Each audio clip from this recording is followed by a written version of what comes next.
These aren't get-rich-quick tricks. They're 7 decisions that quietly separate the people who build real wealth over the next 10 years from the people who stay stuck no matter how much they earn. I'm not talking about lottery luck or crypto gambling. I've spent months digging through behavioral finance research, millionaire habit studies, and peer influence data. And it always comes down to the same handful of choices, made daily, that most people never even notice they're getting wrong. Today I'm breaking down every single one. I'm going to show you Decision 1, the one habit almost every self-made millionaire protects before anyone else is even awake. Decision 3, which explains why your budget keeps failing even when you're disciplined. Decision 4, the surprising thing that happens the moment unexpected money hits your account. And Decision 5, the one 90% of people get backwards without even realizing it. But stay till the end, because decision number 7 isn't really about money at all, and it's the one that changes everything else on this list. Decision 1, how you spend your first hour. Here's something strange. Researchers who studied hundreds of self-made millionaires found almost none of them check email first thing in the morning. Not one. So what are they doing instead? Most wake up around 3 hours before work, not to hustle, but to protect quiet time nobody else can touch. In that window, 3 things happen almost every time. They read trade journals, books, news for at least 30 minutes. They move their body, even briefly, to sharpen focus for the day. They review their goals, not vaguely, but as a real checklist against long-term targets. It's not about waking up at 5 a.m. for the sake of it. It's that the first hour is the only hour of the day nobody else has claimed yet. How you spend it sets the terms for everything after. Decision 2, how you handle small recurring expenses. Now, you've probably heard the advice. Cut the coffee, cancel the subscriptions, stop the small leaks. Here's the twist. That advice might be half wrong. Small spending drains wealth quietly because of a few invisible forces. Hedonic adaptation. Any upgrade becomes your new normal within weeks. So the happiness boost fades, but the cost stays. Frictionless payment. Digital wallets and auto renewals. Remove the pain of paying, so money leaves without you noticing. The just 10 rationalization. Small charges fall below your mental radar, so they multiply unchecked. But here's the part most creators leave out. Skipping your daily coffee will never outrun your rent, your healthcare costs, or wage growth that hasn't kept up with inflation. Obsessing over $6 purchases can actually backfire. It creates guilt and decision fatigue for a savings rate that barely moves the needle. So the real decision isn't cut everything. It's this. Automate your savings first. Audit your subscriptions every 90 days, and keep the small spending that genuinely brings you joy. The goal isn't punishment. It's removing the leaks that add zero value. Decision 3, why budgeting fails and what replaces it. If you've ever built a perfect budget and abandoned it 3 weeks later, this next one is going to explain exactly why, and it's not a willpower problem. Behavioral finance shows most budgets fail because they fight human psychology instead of working with it. 2 things actually work. Pay yourself first. Savings gets treated like a fixed bill, not a leftover. This uses present bias against itself. Your brain adapts to whatever's left, so shrinking what's left on purpose still feels normal within weeks. Automation, recurring transfers on payday, remove the need for daily willpower entirely, since humans default to the path of least resistance. Zero-based budgeting works for some people too.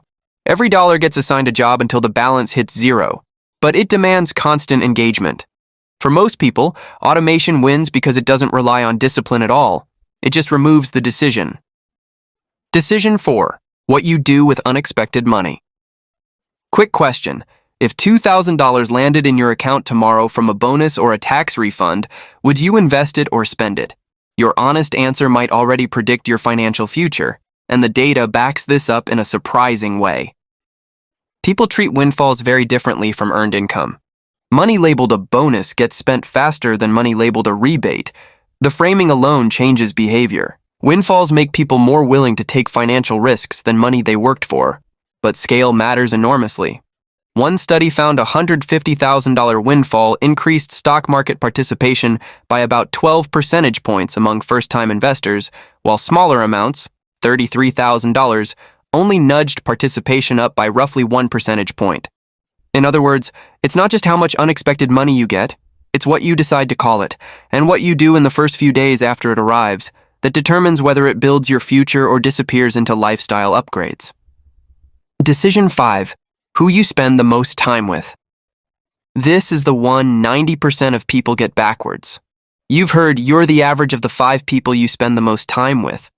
But Harvard researchers found the real number isn't 5. It's much bigger and much harder to see.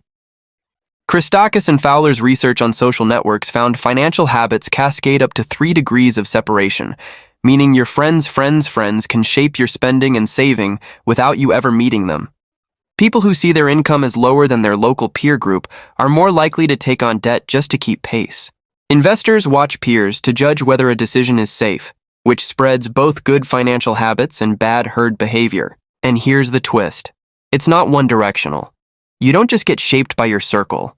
You subconsciously chose people who already matched your money mindset. It's a loop, not a rule. So the decision isn't just find 5 successful friends. It's noticing the invisible network of norms you've absorbed without ever choosing them. Decision 6. How you respond to failure or financial setbacks. Here's something researchers found when they scanned people's brains after a financial mistake. And the difference between the people who bounce back and the people who don't isn't personality. It's literally how their brain processes the failure. Controlled studies found people with a growth mindset show active brain engagement when reviewing their mistakes. They're processing the data. People with a fixed mindset tend to shut that processing down entirely. Entrepreneurs trained in growth mindset thinking showed more confidence and took more productive action after setbacks. Founders who developed a growth mindset of frugality, believing they could learn to manage tight cash flow, showed higher resilience during financial shortfalls. Resilient investors treat a bad bet as feedback to adjust their strategy, not a reason to panic sell and exit. The setback was never optional. Whether it becomes information or identity, that's the decision. Decision 7, the big one. Now here's the one I promised you at the start. And I want to be honest. This one isn't really about money at all. It's about something underneath every other decision on this list. Something that decides whether you even take the leap in the first place. It's your relationship with risk. If you're risk-averse, you protect what you have and avoid sudden change, which brings peace of mind, but growth stays painfully slow. If you're moderate, you accept small ups and downs, balancing safety with opportunity. Steady, but rarely dramatic. If you're aggressive, you chase big rewards and accept fast losses, which can build wealth quickly, but only with serious emotional control. Here's the twist. None of these is correct. The people who build wealth aren't necessarily the biggest risk takers. They're the ones who actually know which category they're in, instead of guessing. Because if you're secretly risk-averse but keep forcing yourself into aggressive bets, you'll panic and bail at the worst possible moment. And if you're built for risk, but keep playing it safe out of fear, you'll watch slower-moving opportunities pass you by for years. Every single decision we just went through, your mornings, your spending, your budget, your windfalls, your circle, your setbacks, all of it runs through this one filter. Your relationship with risk isn't decision 7. It's decision 0. It was shaping everything else the whole time, so quickly. The first hour you protect, the small leaks you automate instead of obsess over, the budget you stop fighting and start automating, what you do in the first 48 hours after unexpected money, the invisible network shaping your norms, whether failure becomes data or identity, and underneath all of it, how honestly you understand your own relationship with risk. Comment which one you're weakest at. And if this helped, subscribe, because next week I'm breaking down why wealth starts with decisions, not dollars.